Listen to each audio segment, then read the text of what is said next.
cercano está a la práctica médica en general, de las cuales ustedes van a tener que afrontarla en algún momento de su práctica médica, como médico general.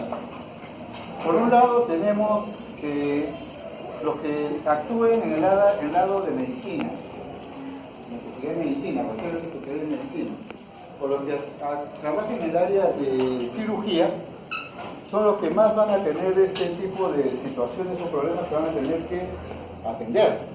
Y más aquellos que se dediquen a la emergencia, o que estén en guardia. Porque estos son procesos que se van a presentar en la emergencia y que de alguna forma ustedes no van a tener que actuar. Van a tener que actuar y tomar decisiones. Cuando hablamos del síndrome orgánico cerebral, hablamos de que había dos síndromes que eran muy frecuentes.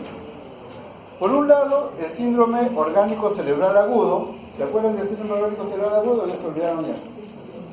¿Cuál era lo característico del síndrome orgánico cerebral agudo?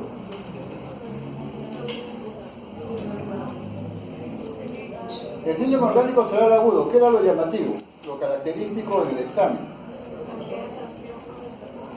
Compromiso de conciencia, trastorno de orientación y atención, básicamente, y después venía todo lo demás. ¿Ok? Y en el cuadro orgánico cerebral crónico, ¿qué era lo más frecuente? Deterioro. El deterioro de las funciones mentales superiores. Acuérdense, síndrome. Todo esto es parte de lo que ya han aprendido. Lo único que estamos tratando ahora es de establecer cuáles son los trastornos que ustedes van a poder ver a partir de los signos o síntomas que van elaborando y estableciendo como diagnóstico. Por un lado, los síndromes orgánicos cerebrales agudos, y vamos a hablar del delirium, y los síndromes cerebrales crónicos, y vamos a hablar del deterioro, y ahí vamos a hablar de demencia. Y lo malo es que ambas cosas son frecuentes ahora en nuestro sistema de salud. En emergencia entran pacientes con cuadros delirantes por emergencia, o en los estados hospitalarios, o en las salas de cirugía, o en las UCI.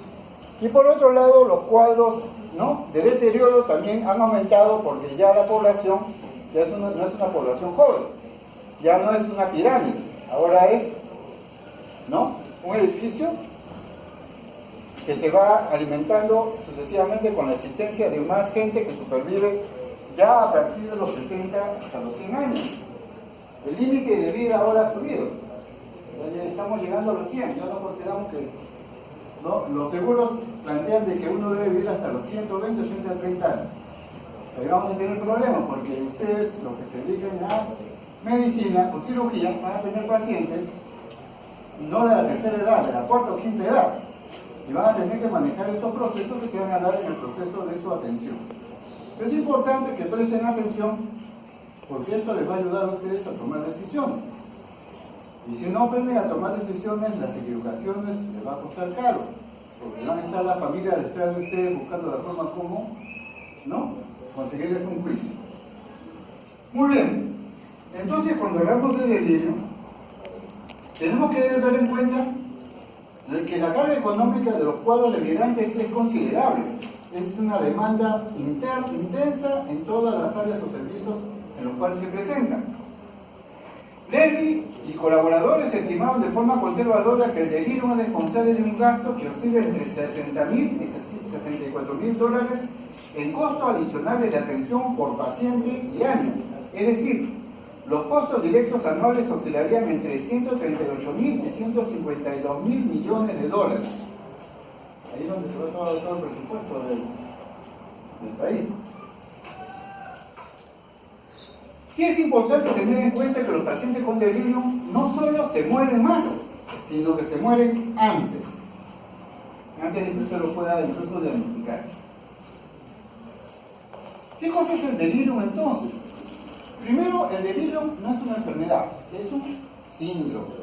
Y eso es importante que tengan en cuenta, es un síndrome, ¿no? De etiología compleja, o sea, hay múltiples causas que pueden causar el delirium, y a menudo de multifactores asociados. O sea, hay factores que van a condicionar la presencia de este síndrome. Y el problema del Delirium es que es de inicio súbito, o sea, se puede presentar en días u horas, sin antecedentes previos, ¿no?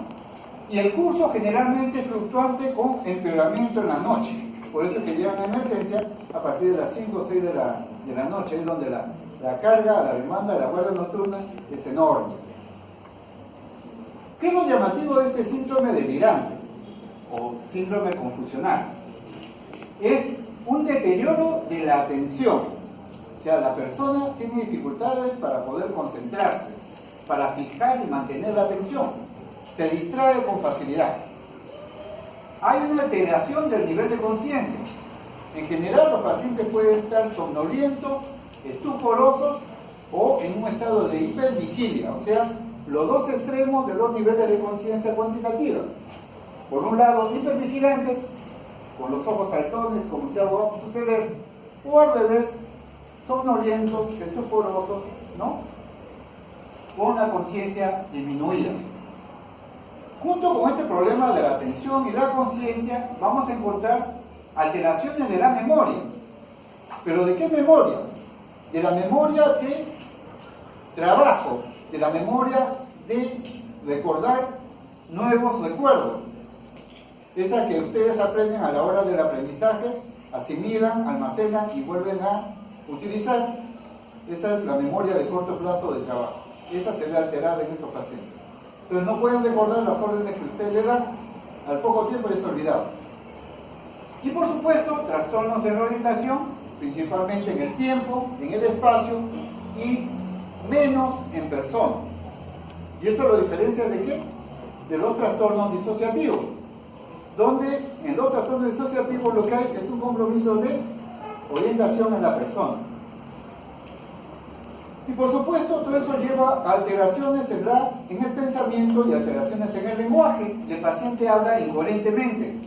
El pensamiento puede tener interpretaciones delirantes o erróneas y alteraciones de la percepción, ilusiones, alucinaciones, principalmente alucinaciones visuales, más que auditivas. A diferencia de la esquizofrenia, donde las alucinaciones primarias o primariamente o predominantemente son auditivas, en este tipo de pacientes es visual, ¿no? Y el paciente puede mostrarse de dos formas: o en un estado hipoactivo, ¿no?, que no hace nada y está, como quien dice, en una actitud de abandono total, o un estado de agitación, ¿no? Y en un estado de agitación, intranquilidad, inquietud, que las personas tienen que controlarlo para evitar que el paciente pueda hacerse daño, más que hacer daño a los demás. O puede haber una mistura, alternarse un estado hipoactivo con un estado de agitación. Este es el concepto de delirio. La prevalencia de delirio, miren, es de hasta 4% en mayores de 17 años, 1.1% de los mayores de 50 años y 10 a 40% en pacientes por encima de 64 años. ¿Qué nos quiere decir esto? Que hay pacientes delirantes de la tercera edad que van a entrar por emergencia con esta conducta: desorientación, alteración de la conciencia, ¿no?, problemas de recordar las cosas y comportamiento alucinatorio o delirante. Y lo que es interesante es esto: están asociados precisamente estos problemas a patología médica. ¿Qué hemos dicho? Los problemas orgánicos cerebrales, la etiología o patología se debe a situaciones médicas, orgánicas, o medicamentosas, o fármacos. ¿Ok? Entonces, ¿qué tenemos?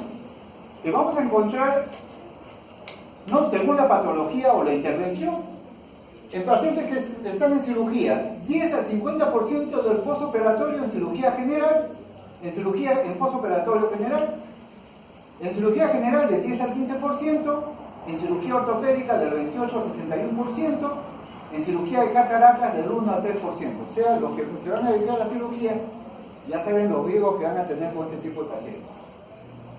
Pacientes con cirugía cardíaca, 30%. Pacientes oncológicos, o sea, con cáncer, 25%. Pacientes terminales, 80%. ¿Ok? Entonces, fíjense bien, ¿cuál es el que más riesgo tiene de tener delirium? Los pacientes no terminales, 80%. Pacientes con SIDA hospitalizados, 30-40%. La demencia del 22 al 89%. Y algunos sin diagnóstico, 32 a 66%. O sea, el delirio se va a presentar en 1 de cada 5 pacientes internados en cualquier centro hospitalario. 1 de 5, ¿eh? Así que cuando tengan sus pacientitos, alguno de ellos les va a tocar su delirio. Tienen que estar preparados porque si se presenta en corto tiempo, el diagnóstico tiene que ser rápido para poder manejar el cuadro. ¿Y cuál es la fisiopatología o los planteamientos teóricos con respecto a por qué se presenta el delirio? ¿Por qué se presenta el delirio? Algunas teorías plantean que el delirio se puede presentar por una deprivación de oxígeno en el sistema nervioso central, debido a un déficit de acetilcolina o una disminución de la recaptación de dopamina. Este podría ser un factor de expresión del delirio. Otros plantean hipótesis de los neurotransmisores como un déficit de acetilcolina que tiene que ver con la activación, el estado de estar despierto del areosar. ¿Se acuerdan del areosar? Que era el estado vigil y la lucidez de conciencia. Eso se llamaba areosar. El areosar es estar despierto y ver las cosas con claridad. Entonces, si hay un déficit de acetilcolina, hay alteraciones en el areosar, en el ciclo sueño-vigilia, en la atención, el aprendizaje y la memoria, como consecuencia de esto. O un exceso de dopamina, y puede haber el aprendizaje en serio, el pensamiento, la percepción, el control del movimiento estar exaltados, sin control. Puede estar alterada la serotonina y hay alteraciones en la vigilia, en la atención y en los ritmos circadianos. Y puede haber alteraciones provocadas por la histamina que van a provocar un aumento o disminución del estado de somnolencia. Acuérdense que histamina tiene que ver con somnolencia. ¿Ok? Y en tercer lugar, o tercera teoría, habla de la hipótesis inflamatoria. La teoría de la hipótesis inflamatoria dice que la secreción de interleucinas y alteración de neurotransmisores dan un proceso inflamatorio a nivel cerebral que va a provocar estas alteraciones delirantes. Esto también es interesante. Ahora se ha hecho un estudio sobre el trauma infantil y se ha demostrado que aquellas personas con trauma infantil, si es menor de 12 años, que tuvieron un problema de trauma infantil antes de los 12 años, hacen procesos inflamatorios cerebrales a larga data. Y fruto de esos procesos inflamatorios a larga data son las enfermedades inflamatorias, esas que tienen que ver con la artritis, el lupus y otros procesos inflamatorios. Interesante. Y hay estudios que se han hecho ya que tienen que ver con ese aspecto. Pero hay la hipótesis inflamatoria. Y esto es una mnemotécnica que utilizan en Estados Unidos para buscar etiología. ¿Cuál es la etiología del delirio? Y ponen I watch that, que significa hay infecciones, W, síndrome de abstinencia, o sea, drogas, A, alteraciones metabólicas agudas, T, traumatismos, C, alteraciones del sistema nervioso central, H, hipoxia, anoxia, D, deficiencias de vitaminas, E, endocrinopatías, A, accidentes cerebrovasculares, T, tóxicos y fármacos, y H, metales pesados, plomo, talio, arsénico, manganeso y mercurio. Todos estos elementos pueden ser causa etiológica de los cuadros delirantes. Entonces, fíjense todo lo que ustedes tienen que investigar para poder definir a qué se debe el cuadro delirante que el paciente suyo está presentando. Y tenemos otro problema. Hay también fármacos que pueden generar delirio. Y ustedes tienen que estar preparados para valorizar qué medicación está recibiendo el paciente que ingresa con cuadro delirante. Se está tomando analgésicos, antibióticos, anticolinérgicos, antiinflamatorios, antiarrítmicos, antidepresivos, antiepilépticos, antihistamínicos, benzodiazepinas, beta bloqueantes, antagonistas de calcio, diuréticos, cardiovasculares, bloqueadores H2, litio, corticoides, neurolépticos, teofilina, antiparkinsonianos, antifúngicos, o sea, antimicóticos, antineoplásicos, inmunosupresores, antivirales, opiáceos, agonistas alfa-adrenérgicos, estimulantes y disulfirantes. Entonces van a tener que llevar su cartilla y hacer chequeo para saber si el paciente que ustedes están recibiendo con delirio ha estado tomando una determinada cantidad de medicamentos de este tipo. O sea, casi todo el vademecum. ¿Qué fármacos son de riesgo para delirium y hay que tener mucho cuidado en su uso? Benzodiazepinas de acción larga, principalmente el diazepam, ¿no? Porque dura su efecto bastante tiempo. Benzodiazepinas ultracortas, que también puede dar cuadros delirantes, midazolam, alprazolam, midazolam. El barbitúricos y alcohol. Antidepresivos tricíclicos, amitriptilina, mipramina, IRS como la paroxetina, que tiene mucho efecto en el nivel metabólico hepático, antihistamínicos, clorfenamina, opioides, meperidina, que es un derivado, antipsicóticos de baja potencia, clorpromacina y tioridacina. Ahora la tioridacina desapareció del mercado porque provocaba paro cardíaco súbito. Lo sacaron del mercado por eso. Y la clorpromacina ya más o menos está en la historia, ya no se usa mucho. Bloqueadores de H2, ranitidina, antiparkinsonianos, levodopa, amarantina, dopaminérgico. Estos son fármacos de riesgo para provocar delirio. ¿Qué factores van a precipitar el delirium? O sea, factores precipitantes. Procesos infecciosos, procesos metabólicos, ¿no? Cuadros de deshidratación con trastorno hidroelectrolítico, cuadros de hipoxia y patología cardiovascular, cuadros de fecaloma con detención urinaria, fiebre o hipotermia, dolor, estrés, trastornos neurológicos como accidentes cerebrovasculares, crisis epilépticas no convulsivas, cirugía, politraumatizado, ventilación mecánica, gravedad de enfermedad, cambio de ambiente, restricción física y movilidad, medicamentos y drogas el 30%, multifactorial 50%.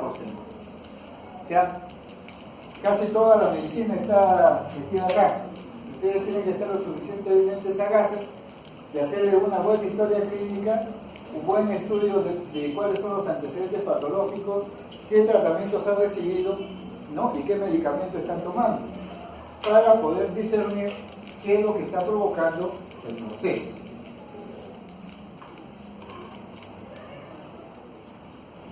¿Y dónde tienen ustedes que hacer mayor hincapié?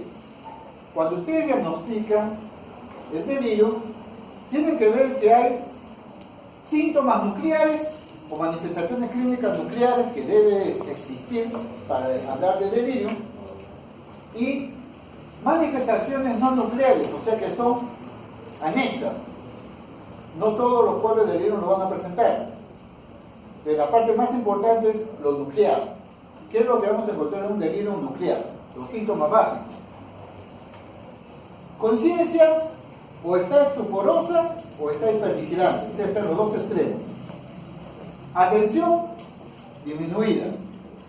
Orientación, desorientación en tiempo y espacio, más que en persona. Memoria, fallos en el registro de recuerdos nuevos. Ciclo, sueño, vigilia, insomnio y agitación nocturna, ¿no? O somnolencia diurna, o un estado de estupor durante el ciclo, sueño y vigilia. Estos son los síntomas nucleares del delirio. Aparte de eso, puede aparecer otros síntomas añadidos, pero es como la crema sobre el pastel, es un añadido. ¿Qué tenemos? Pensamiento circunstancial con lenguajes desorganizados, ideas delirantes que no están sistematizadas, o sea, ideas que no son desarrolladas como si fuera un cuento, a diferencia de los cuadros psicóticos funcionales. Cuando usted habla con un esquizofrénico o un bipolar, él le cuenta una narración y le hace un relato, ¿sí? En los cuadros de delirio, el paciente habla en forma fragmentada. Puede decir, tengo miedo, me quieren hacer daño, pero no puede elaborar la forma de quién, cómo o qué le va a hacer el daño. Solamente siente que le van a hacer algo, ¿no? O puede interpretar erróneamente las conductas de las personas que están alrededor suyo. Por ese es el problema del fragmentamiento del pensamiento. El lenguaje, dado que el pensamiento está alterado, entonces presenta una desorganización con parafraseas o alteraciones en la comprensión. La psicomotricidad, ya hemos dicho, los pacientes pueden estar hipoactivos, hiperactivos o mixtos. La sensopercepción puede presentar ilusiones, alucinaciones o falsos de conocimientos. Y en el afecto, lo que puede haber es irritabilidad, disforia o agresividad. Entonces, pero es importante entonces que tengan en cuenta cuáles son las manifestaciones principales, básicas, y cuáles son secundarias al cuadro. ¿Cuántos tipos de delirium hay? 3 tipos. Por la conducta desorganizada o el comportamiento, el paciente puede ser hipoactivo del 20 al 25%, hiperactivo del 15 al 25% y mixto del 35 al 50%. O sea, puede estar presentando los dos elementos, hipoactividad por momentos e hiperactividad en otras circunstancias. ¿Y cómo se manifiesta clínicamente? El cuadro de delirio puede ir precedido por un delirium subsindrómico, o sea, previo y por debajo del nivel clínico, caracterizado por irritabilidad, ¿no? Alteraciones del pensamiento o del sueño. Puede existir entre estos periodos situaciones de lucidez. Entonces el paciente aparentemente está bien, todo el mundo habla bien, conversa bien, recuerda bien todo, de repente ¡pum! Es como si se conectara y se desconectara, de tal forma que hay momentos en que se conectan, interaccionan, y momentos en que se pierde la conexión.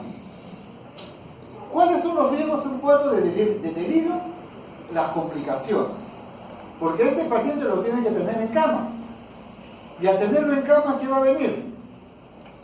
Las úlceras, ¿no?, de decúbito, porque el paciente va a hacer escaras, las caídas accidentales, porque el personal lo puede sujetar, pero en un momento determinado se descuida, el paciente se quiere bajar, se golpea la cabeza, se fractura alguna parte del cuerpo. Por eso estos pacientes tienen que estar con sujeción mecánica o con camas clínicas con barras para evitar que el paciente se pueda mover. ¿Qué más vamos a encontrar en este paciente? Negativa a querer comer. No quiere comer, ¿no? Puede presentar incontinencia urinaria, por eso tienen que ponerles pañales, procesos infecciosos y, por supuesto, rechazo a cualquier tipo de tratamiento. Entonces son esos pacientes que a uno les cuesta trabajar porque son terribles. ¿Ok? El problema de este cuadro, que a pesar de estar bien definido y bien caracterizado, sigue siendo infradiagnosticado, o sea, que los colegas no los diagnostican adecuadamente y no los tratan adecuadamente. Y en muchos casos se ha hablado de que el delirium es un proceso reversible, pero ahora se está cuestionando eso porque hay procesos de delirio que no logran revertirse. El diagnóstico es clínico y se puede utilizar 2 tipos de escalas. La escala de delirium, ¿no?, R98, que valora 16 ítems, 3 que tienen que ver con diagnóstico separable y 13 que tienen que ver con gravedad. Y la escala de confusión, del método de confusión de Camp, que tiene 89% de especificidad y 93% de sensibilidad.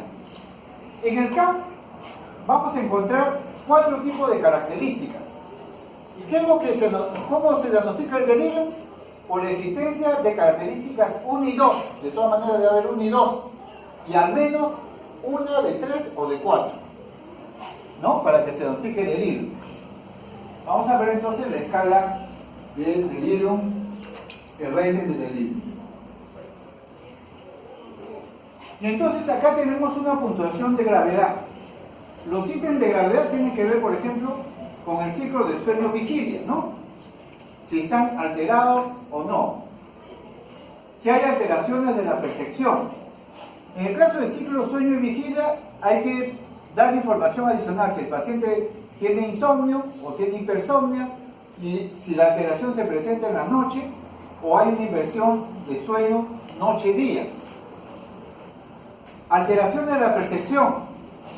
Y hay que definir el tipo sensorial de ilusión-alucinación, si es auditiva, visual, olfatoria, táctil, y si es simple o compleja.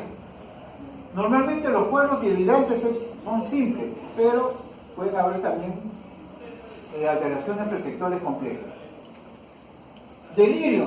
¿Qué tan grave es el delirio? Y el tipo de delirio.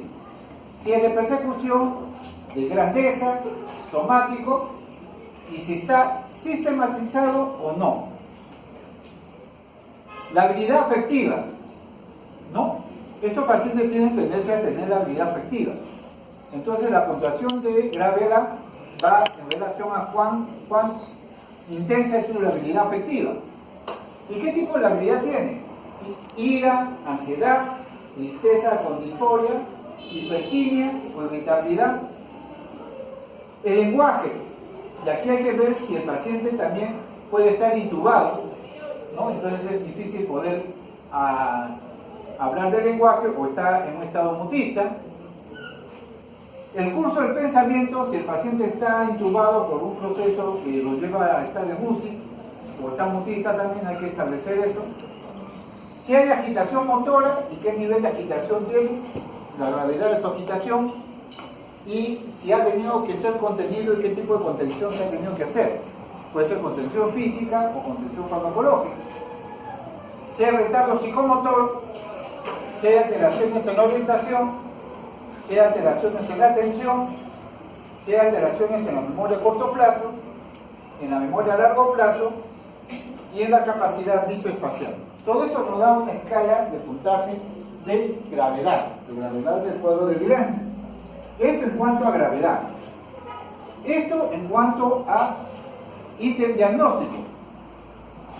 Forma de inicio de los síntomas. Cómo se presentaron los síntomas y en la información adicional señalar si los síntomas pueden pertenecer a otra patología. Fluctuación de la severidad de los síntomas.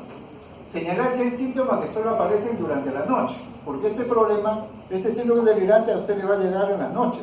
O en la sala de hospitalización lo van a llamar ustedes en la guardia en la noche por un paciente delirante. Ese es el momento, a partir de las 5 de la tarde para arriba, en que el paciente se desorganiza. Y patología médica, o sea, enfermedades implicadas o presentadas por el paciente. Y esta es la escala de Camp, donde hay que ver, ¿no?, 4 áreas. Si el cuadro se inició en forma aguda con curso fluctuante, si presenta inatención, que hay pensamiento desorganizado o alteración del nivel de conciencia para llegar al diagnóstico de delirio, ¿no? Para que ustedes diagnostiquen delirio, debe haber 1 y 2, de hecho. Si no hay 1 y 2, no es delirio. Con un 3 o un 4 añadido, para ustedes hacer el diagnóstico de delirio. Y entonces, el primer cuadro, inicio agudo y curso fluctuante. Ustedes la entrevista la van a tener que hacer ¿con quién? Con el paciente no, porque el paciente no le va a dar información. Tiene que ser con familiares, cuidadores o el personal sanitario que está cuidando al paciente, ¿no? Y que nos diga en forma afirmativa la respuesta a estas preguntas. ¿Hay evidencia de un cambio del estado mental del paciente con respecto a su estado previo? O sea, su estado previo ha empeorado. ¿Ha presentado cambios de conducta el día anterior, fluctuando la gravedad de estas alteraciones con remisión o empeoramiento? O sea, ¿ha mejorado súbitamente o ha empeorado súbitamente? Si la respuesta es sí, continuamos. Estamos entrando en delirio. Si la respuesta es no, no es delirio. No seguir con el test. ¿Entienden? Segunda área. Inatención. Igual, con el acompañante, el vigilante, el familiar, quien sea. O la enfermera. ¿Presenta el paciente dificultades para fijar la atención? Por ejemplo, se distrae con facilidad, no puede mantener una conversación, las preguntas deben repetirse, persevera en una respuesta a una pregunta previa o tiene dificultad para saber de lo que estaba hablando. Si hay esto, inatención. Si es sí, seguimos. Estamos hablando de delirio. Si es no, no se avanza con el test, no es delirio. ¿Entienden? Debe haber 1 y 2 para hablar de delirio. Y añadido un 3 o un 4. Desorganización del pensamiento. El paciente presenta un discurso desorganizado, incoherente, irrelevante, con poca claridad lógica, con cambio de tema de forma impredecible. O el paciente, el nivel de conciencia que presenta el paciente puede ser primero alerta, después vigilante, letárgico, estuporoso, comatoso. Entonces, una de las dos, más los dos anteriores, llevan al diagnóstico de delirio. Y estos son los criterios diagnósticos para el delirio según la DSM-5 y la 610. ¿Qué dice la DSM-5? Debe haber alteración de la atención, por ejemplo, para cambiar o focalizar la atención y de la conciencia. B. La alteración se desarrolla en un corto espacio de tiempo, horas o pocos días, y presenta fluctuación a lo largo de días. C. Una añadida alteración cognitiva, empeoramiento de la memoria, de la orientación, del lenguaje, de la percepción. D. La alteración de los criterios A y C no pueden ser explicados por otros trastornos neurocognitivos previamente establecidos o en desarrollo.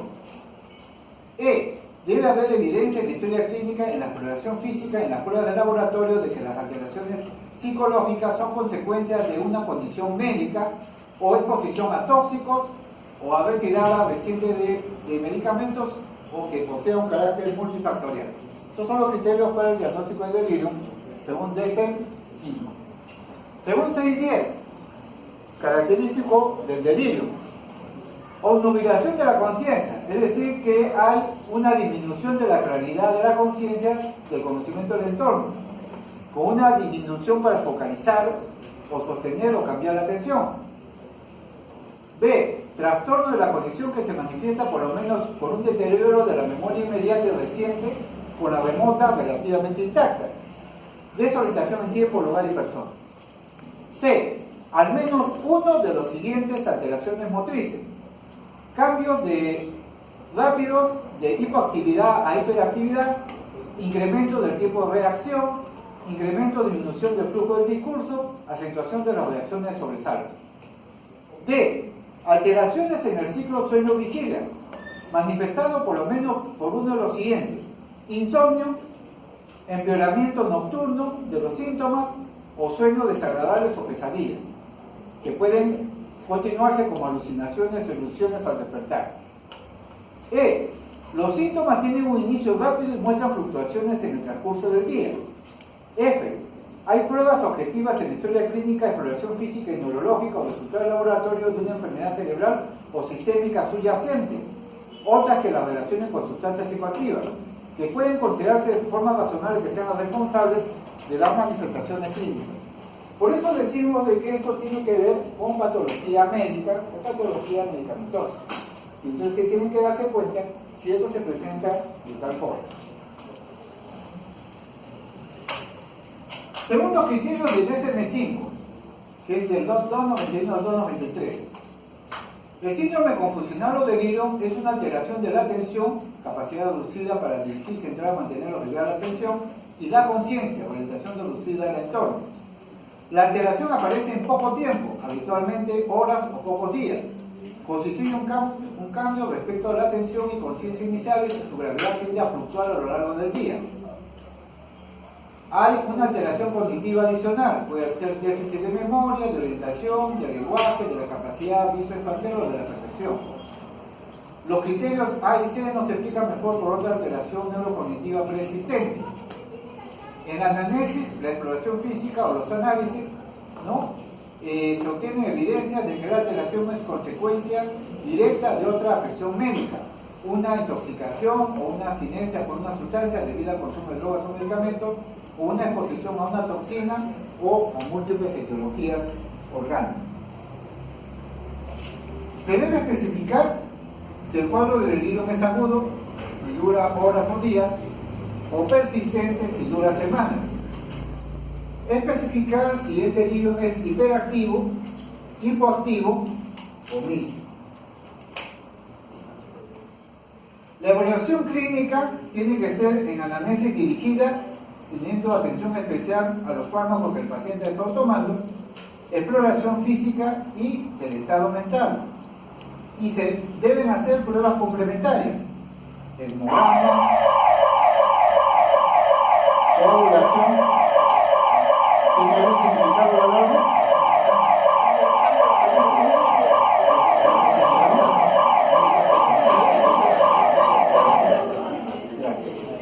Hemograma, coagulación, bioquímica sanguínea, prueba de función tiroidea, sedimento y cultivo de orina, anticuerpos VIH, electrocardiograma, electroencefalograma, tomografía, resonancia magnética, resonancia cerebral, punción lumbar y análisis de líquido cefalorraquídeo, cultivos de sangre, orina y líquido cefalorraquídeo, concentración de B12 y ácido fólico y amonio, porque algunos cuadros de delirium pueden estar asociados a déficit vitamínico.